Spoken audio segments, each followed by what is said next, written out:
amis de 5 minutes de salut,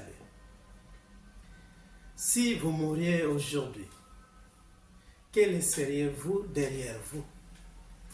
C'est la question qui est sous-jacente, qui accompagne la liturgie d'aujourd'hui, de ce 18e dimanche de temps ordinaire de l'année liturgique C.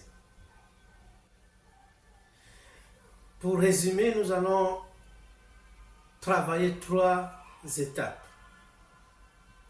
La première étape consiste sur ce que moi j'aimerais bien appeler la crise du trop-plein. La crise du trop-plein. Deuxième étape, nous allons voir l'égocentrisme comme virus de la crise du trop-plein.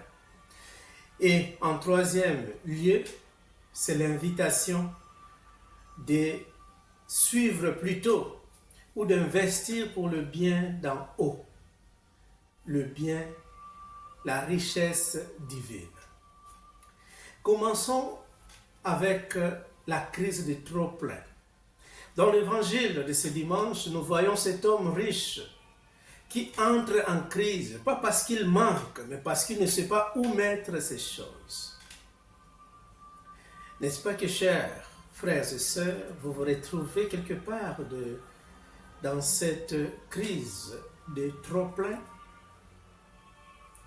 Il y a plusieurs personnes qui ont de maisons pleines, qui ont stocké des choses non utilisées, des chaussures, de biens matériaux, plusieurs, mais avec un cœur vide.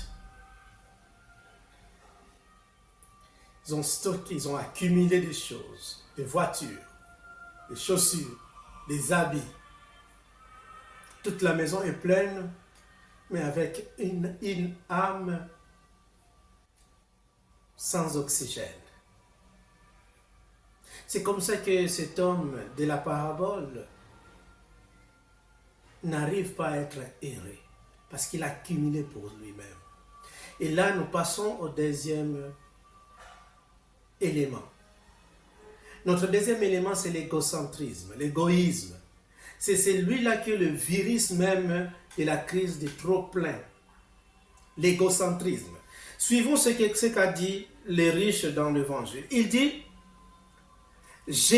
voilà les sujets qu'il va utiliser. Je vais démolir mes greniers pour en construire des plus grands. Je mettrai mon blé et mes biens et je dirai à mon âme, repose-toi, mange. Donc, tu manges, tu bois, réjouis-toi. Tout est centré sur soi. Moi, moi, moi. C'est ça le virus qui nous amène à la crise du trop-plein.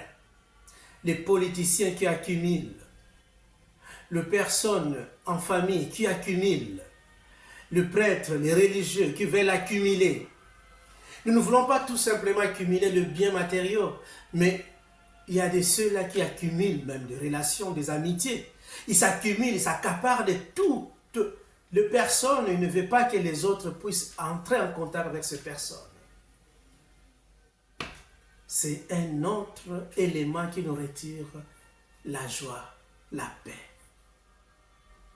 l'égocentrisme. Et le monsieur qui est allé demander conseil à Jésus est allé plus loin, il voulait même se séparer de son frère, mettre en cause la fraternité, au détriment même de la fraternité et chercher tout simplement l'accumulation de biens, l'héritage. Je reprends la question du début. Si vous mouriez aujourd'hui, quel seriez-vous derrière vous? C'est pour cela que je passe au conseil. L'invitation d'aujourd'hui, le conseil d'aujourd'hui, c'est que nous cherchons les choses d'en haut. Saint Paul l'a bien dit. Cherchez plutôt les choses d'en haut. Voyez, Dieu est riche. Mais regardez comment Dieu a établi ces choses. Il nous a tout donné. Tout est don, tout est grâce. Le soleil, l'air, l'oxygène, le temps. Il nous a tout donné. Et lui ne dépend même pas de ces choses-là. Il est libre de ces choses. Il est riche en générosité, en amour, au pardon. C'est lui qui nous a donné tous ces éléments. Et donc, chers frères et sœurs, si vous voulez être heureux et que quand vous mourrez, vous laissez quelque chose pour les autres, cherchez plutôt la richesse divine, l'amour, le pardon, la compréhension, la générosité, le partage. Ces choses ici, si vous les accumulez, elles vous obligent à les partager avec les autres. Or, si vous partagez avec les autres, le bien est répandu pour tous et pour toutes. Le but que Dieu a créé ce monde sera donc accompli. Que tout homme et tout l'homme soient sauvés. Questionnez votre vie. Est-ce que vous accumulez les choses de cette terre, les choses de ce monde, ou cherchez-vous à accumuler les choses d'en haut, l'amour, le pardon, la compréhension, le partage, la charité? Bon dimanche à tous.